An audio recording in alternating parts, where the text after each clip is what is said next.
Happy snow day! As promised, here are the answers to benchmark 2 review. So number 1, some banks charge a fee on savings accounts that are left inactive for an extended period of time.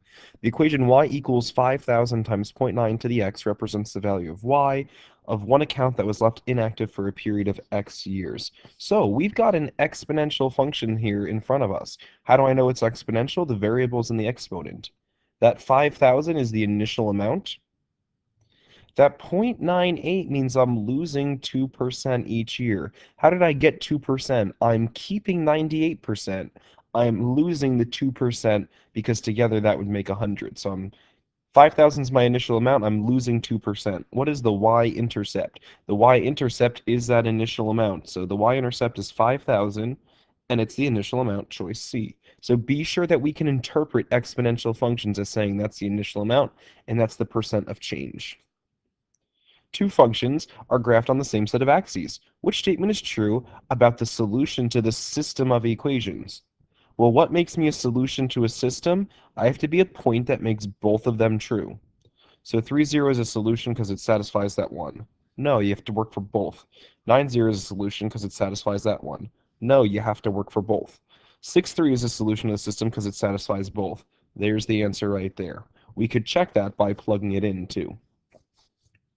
Which pair of equations could not be used to solve the following systems for x and y? So this is using elimination here, of that we can scale equations up by a number, and we're not really changing the equation, we're not really changing the line, we're just changing the way the equation looks. So to go about these, we look at the first one. Did I change anything? No. Did I change anything? Yeah, it looks like I multiplied by -1. Good, good, good. All three pieces were good. So this has the same solution. That's not the answer. Choice B, we didn't touch the top one. What happened with the bottom one there was times 2, times 2, times 2. So that's good. That's not the answer. I'm making sure that I scaled everybody up correctly here. For choice C, all right, I did a times 3 there, times 3, times 3, times 3. Times -3 times -3 times -3. That's good. Where did D go wrong? Well, that's a times 2, times 2, times 2, times 2 to the top. Times 4 times 4. There's the problem right there. I didn't multiply that last number there by 4. So you have to multiply every part of the equation to scale it up. Determine whether t of x is linear or exponential. Well, what makes me linear? What makes me linear is a constant rate of change. Do I have a constant rate of change? That's minus 2.5, minus 2.5, minus 2.5, minus 2.5. Looks good, but we have to check our change in x's. All of these change in x's here are plus 2.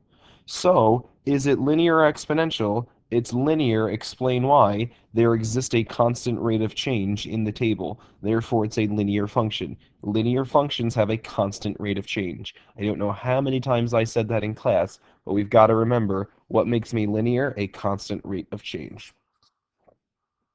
Rhonda deposited $3,000 in an account that earned 4.2% interest compounded annually. So, write an equation for B. It's growing at 4.2%.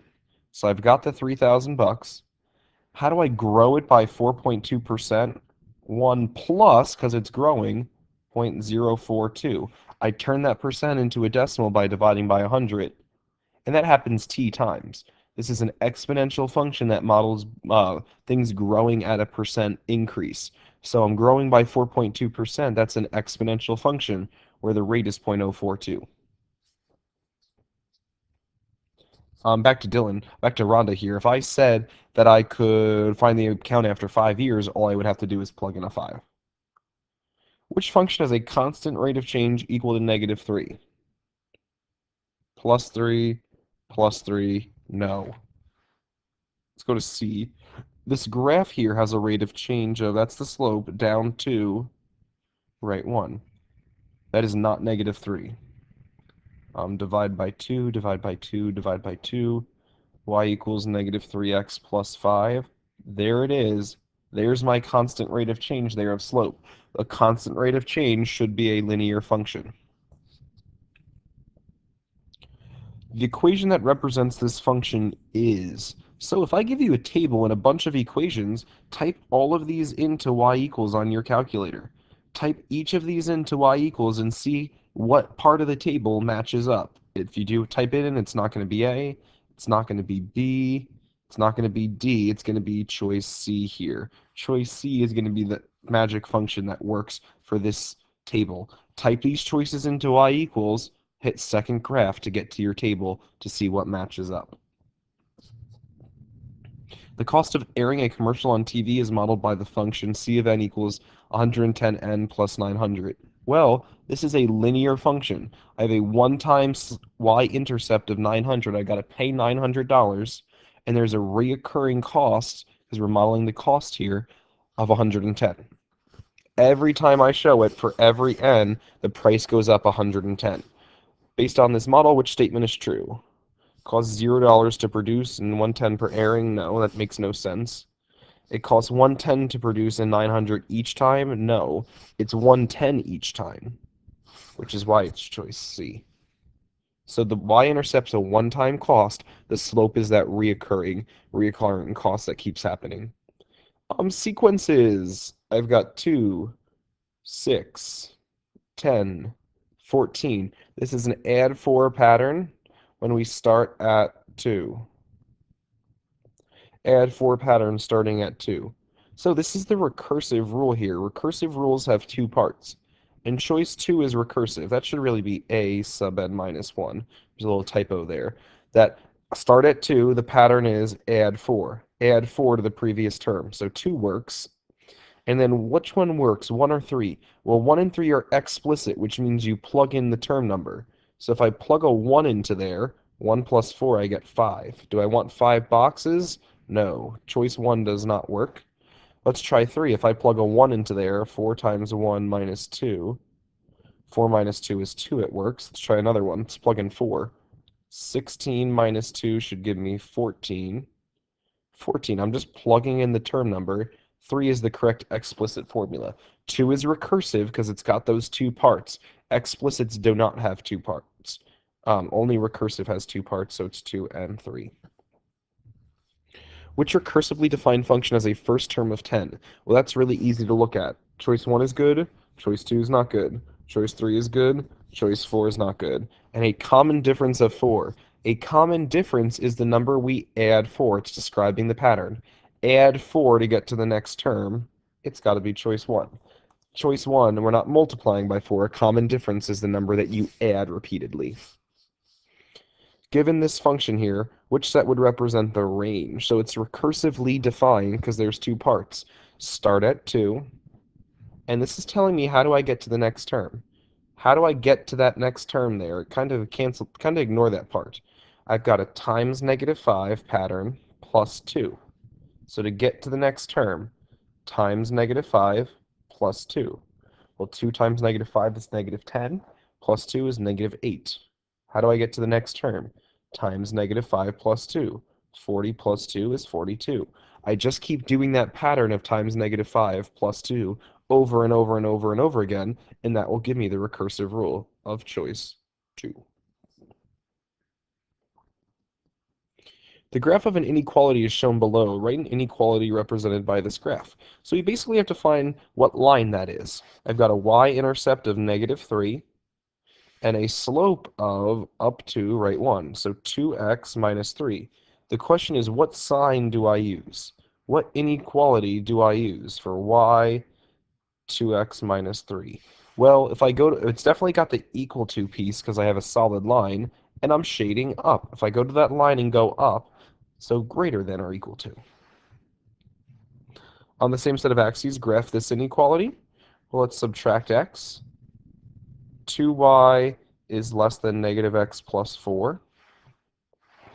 So y is less than -1/2 x plus 2 after I divide by 2. So I've got a y-intercept of 2 and a slope of down 1, right 2. Down 1, right 2, down 1, right 2, and the other way.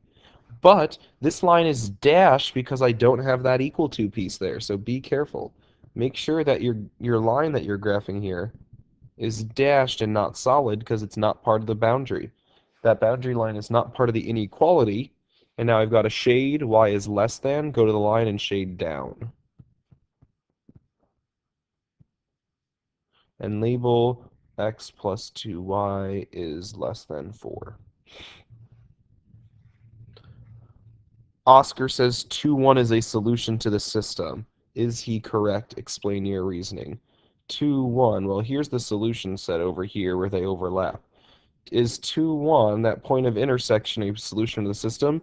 No, because it falls on a dashed line. Dashed lines are not included. If they were both solid, it'd be fine, but the dashed line means not bueno, it's not included. And finally, Jacob and Zachary go to the movie and purchase refreshments for their friends. Jacob spends a total of $18.25 on 2 bags of popcorn and 3 drinks. So 2 popcorn and 3 drinks is $18.25. Zachary spends a total of $27.50 for 4 popcorns and 2 drinks, gives me $27.50. So I have a system of equations here where I should probably say P equals popcorn, cost of popcorn, and D equals the cost of drinks. A system of equations means you have 2 equations and 2 variables. Using these equations, determine the exact price. So I need to solve this with elimination. So I've got a 2 and a 4. I can easily make those opposites by multiplying by -2. So if I multiply that top equation there, I get -4p minus 6d equals -3650. And I'm not touching that bottom equation. Okay, there we go. Now I'm going to add these 2 equations together. And my p's eliminate, and I have -4d equals -9.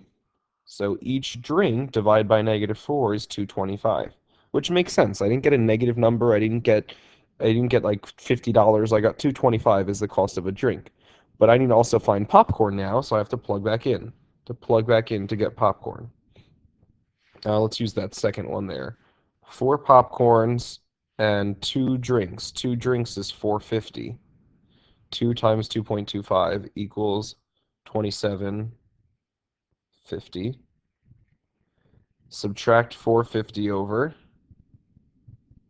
I get 4 popcorns cost 23 bucks. So when I divide by 4, I get a popcorn is 575. There's my answer. Drinks are 225, popcorns are 575.